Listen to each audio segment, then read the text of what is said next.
La vendieron como mercancía defectuosa. Sus propios padres la entregaron a un desconocido por 3 monedas de plata y una bolsa de arroz, porque su vientre no daba hijos. En la aldea de Longhua, una mujer sin descendencia no valía nada. Era peor que un animal enfermo. Era una vergüenza ambulante.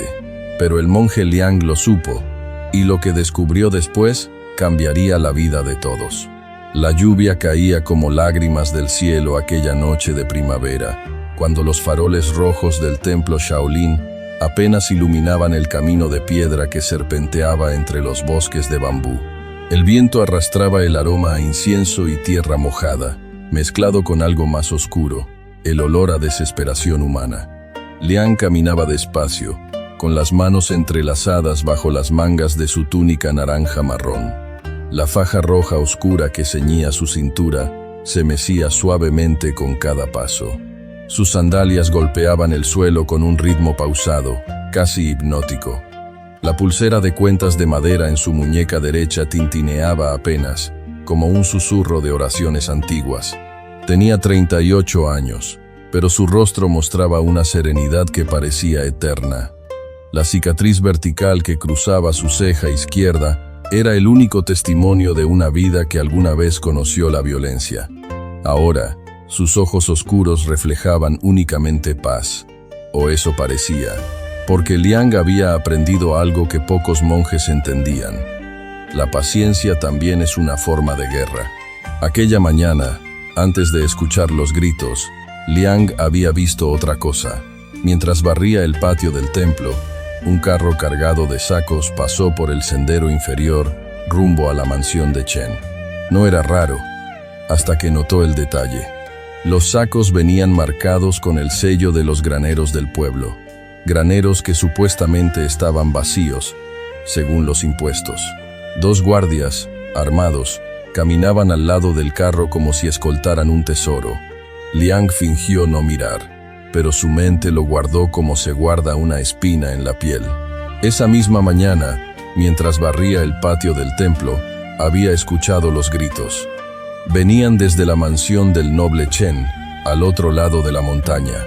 Chen era el administrador de la provincia, un hombre cuya riqueza solo era superada por su crueldad.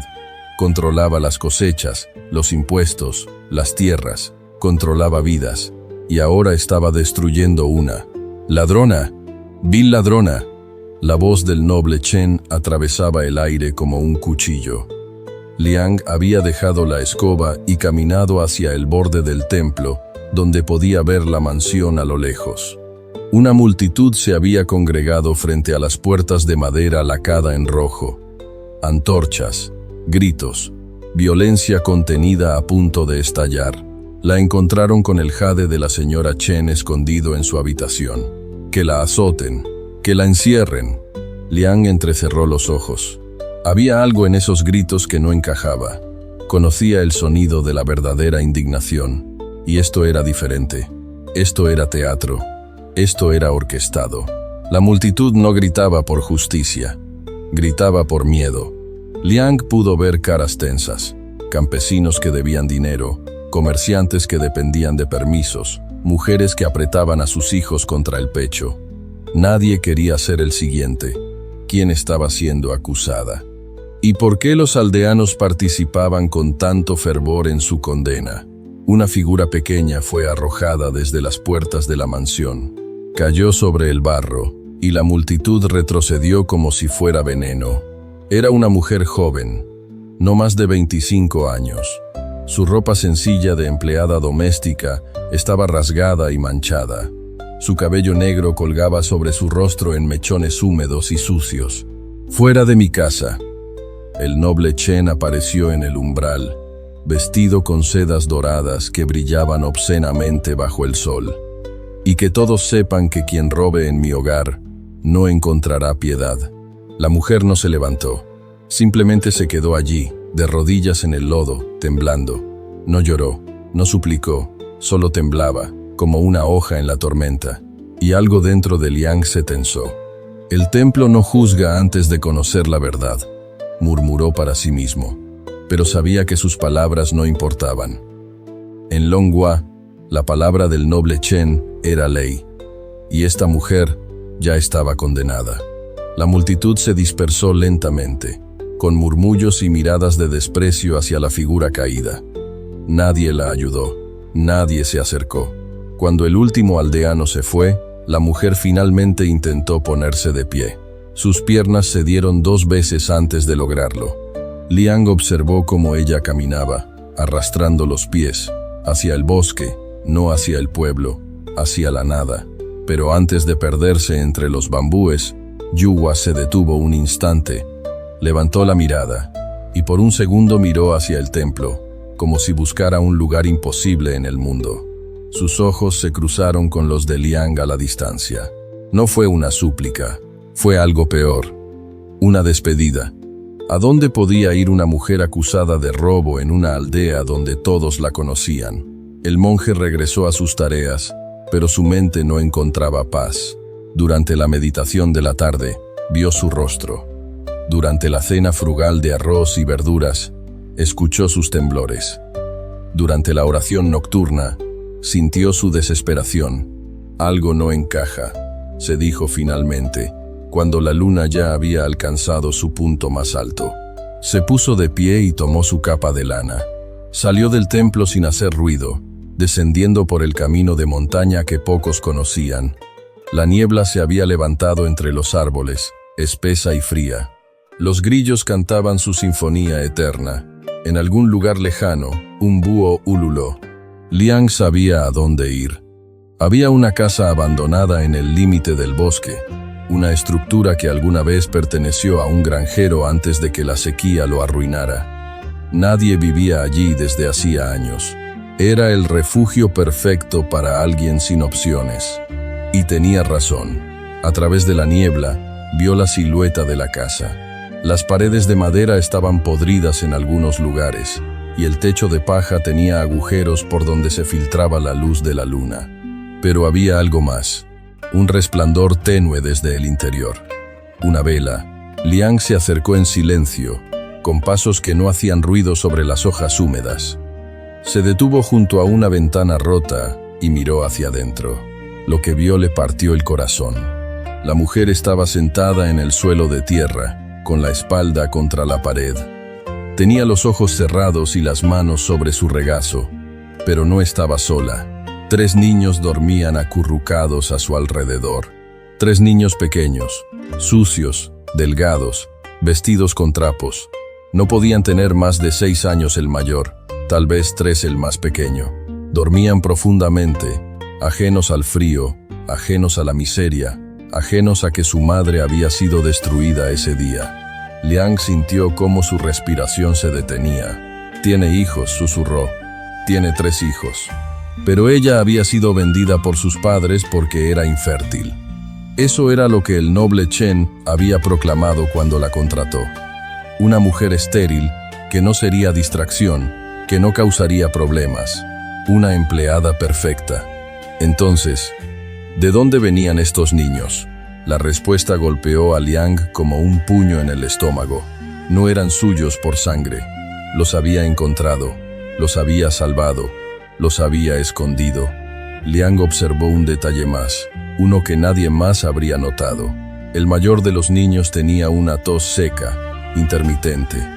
El pequeño dormía con las manos apretadas como si aún llorara por dentro.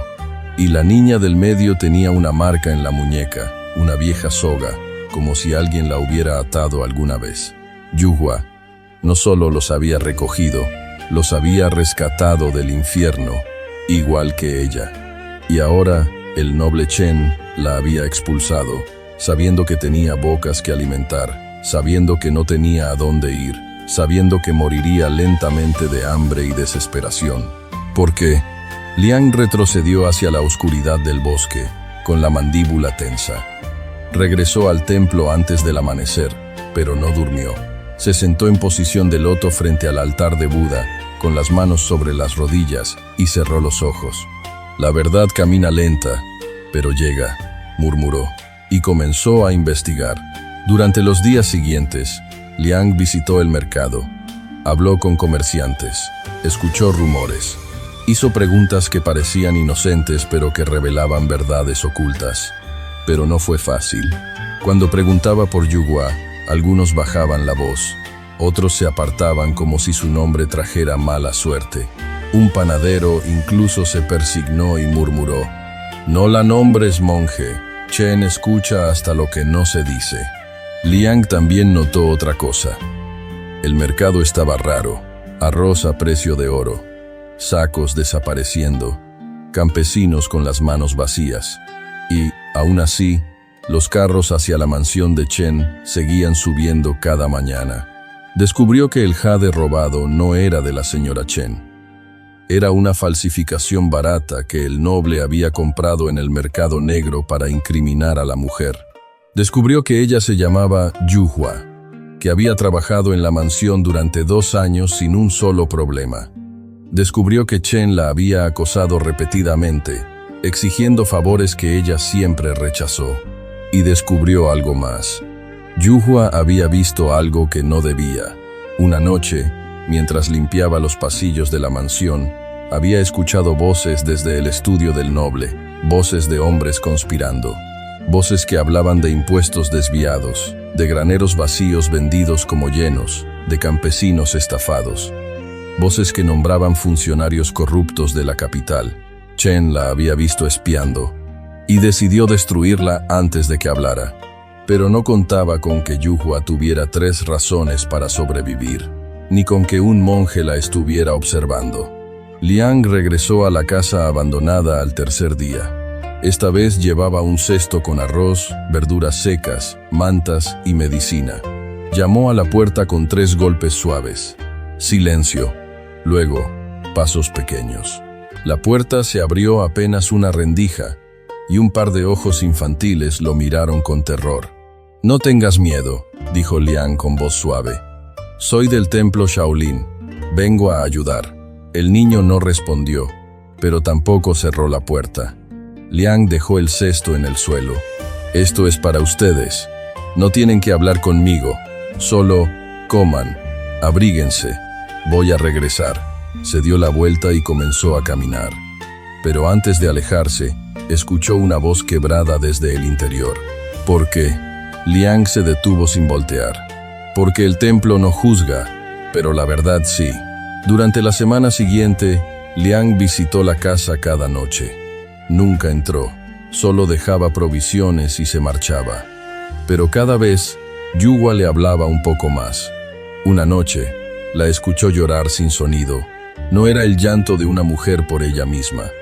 Era el llanto de alguien que cuenta granos de arroz como si cada uno fuera una vida. Liang no dijo «ánimo», no dijo «todo pasará». Solo dejó una manta extra y se quedó un instante más, guardando silencio con ella. Porque a veces, el respeto es quedarse sin invadir. Le contó sobre los niños. El mayor era huérfano de la peste. La niña del medio había sido abandonada por su familia. El pequeño lo había encontrado llorando junto al río. «No podía dejarlos», dijo ella una noche, con la voz rota. «No podía». «Lo sé», respondió Liang. «Chen me destruyó porque me negué a...» Se detuvo, incapaz de continuar. «Lo sé», repitió Liang.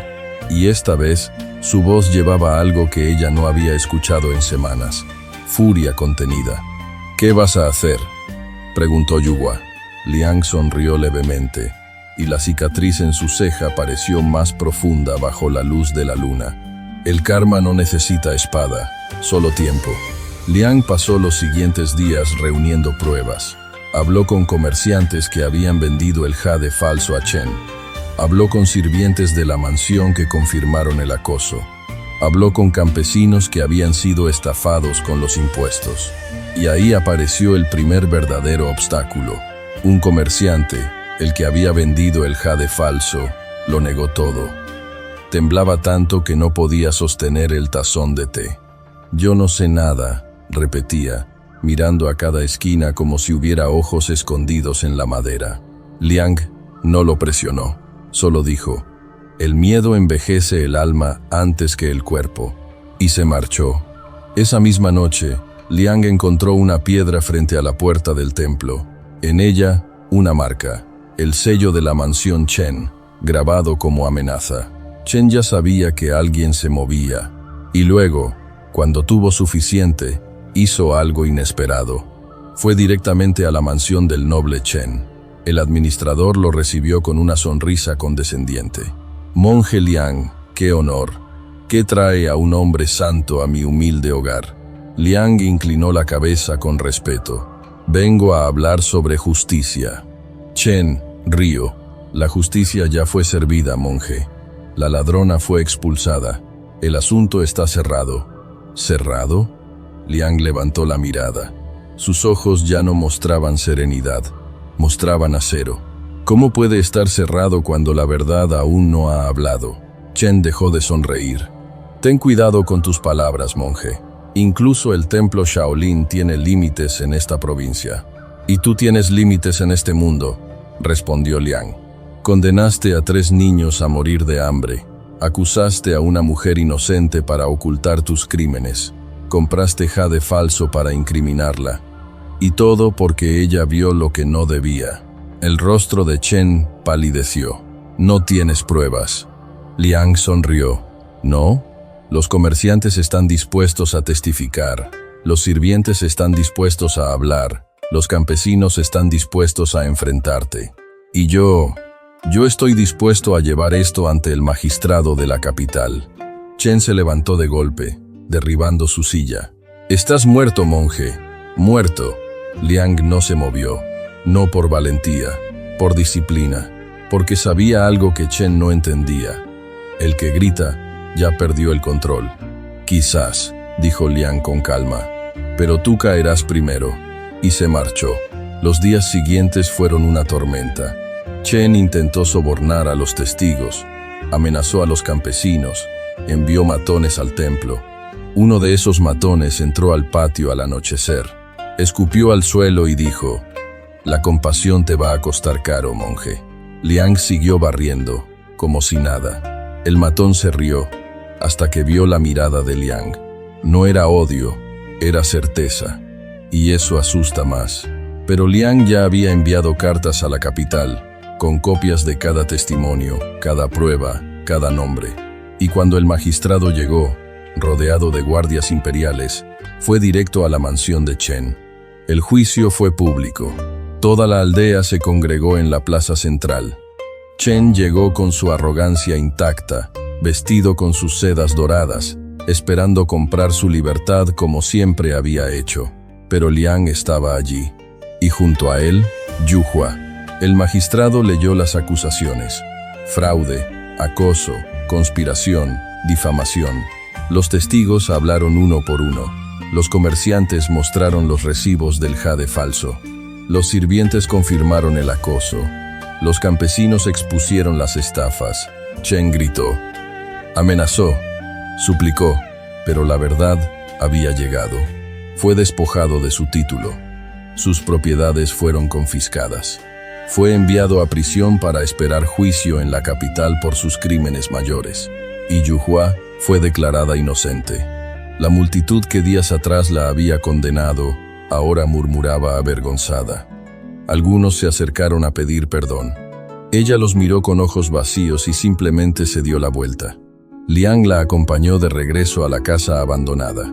Los 3 niños corrieron hacia ella, abrazándola con fuerza. Ella lloró por primera vez desde su acusación. «¿Qué voy a hacer ahora?», preguntó entre lágrimas. «No tengo hogar, no tengo trabajo, no tengo nada». Liang se arrodilló frente a los niños y sonrió.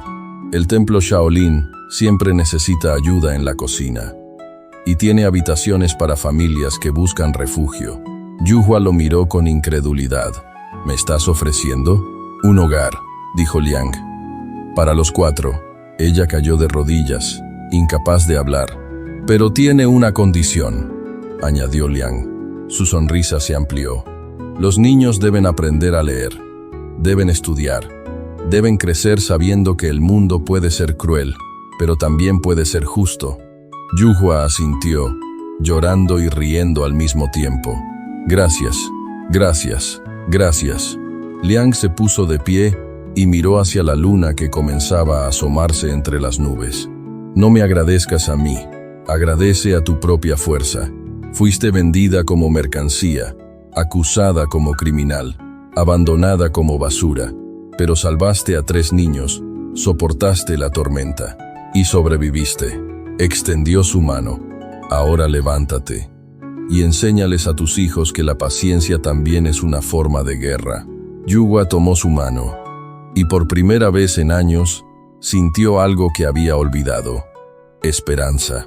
Los meses siguientes trajeron cambios a Longhua. El nuevo administrador era justo, los impuestos bajaron, los graneros se llenaron, y en el templo Shaolin, la risa de 3 niños llenaba los patios mientras Yuhua cocinaba para los monjes. Liang observaba desde lejos, con las manos detrás de la espalda, sonriendo levemente. Pero la historia no terminó allí. Porque un año después, en una noche similar de lluvia y niebla, alguien más llegó al templo. Era una mujer joven, golpeada, asustada, sin opciones. Había sido acusada de algo que no hizo. Había sido abandonada por todos.